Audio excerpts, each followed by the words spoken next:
Духовден се смета за еден од 12 христијански празници и представува еден од најрадосните празници во христијанството, кога се слави слегувањето на Светиот Дух врз апостолите на 50-тиот ден од Христовото воскресение.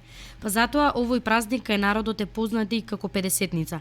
Во сабота по традиција православните христијани ќе ги посетат покојните на градските гробишта и ќе се помолат за спокој на душата на починатиот, изјави ѓакон Димитар Арсовски од православниот храм Свети Великомаченик Ѓорги. Саботата пред големиот празник Духовден е посветен за спомнување за нашите најблиски кои што се упокоени или за душница. Значи апелираме до сите оние кои што ќе отидат да ги посетат вечните почивалишта на нашите најблиски.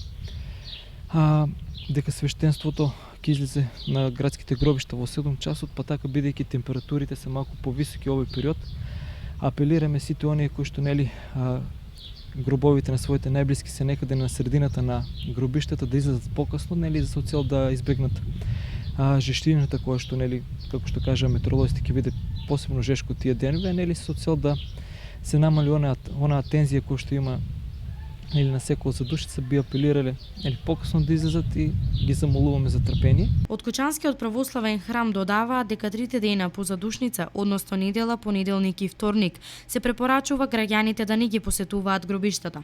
Духовден или задушница се верски празници кои се празнуваат 2 пати во годината, кога верниците се молат за спокој на душата на починатите.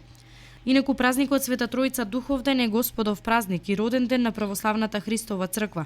Ден во кој Господ Бог го испратил Светиот Дух врз светите апостоли и ги обдарил со извонредна духовна сила за да можат да го проповедат Словото Божјо, благата вест за спасение на светот.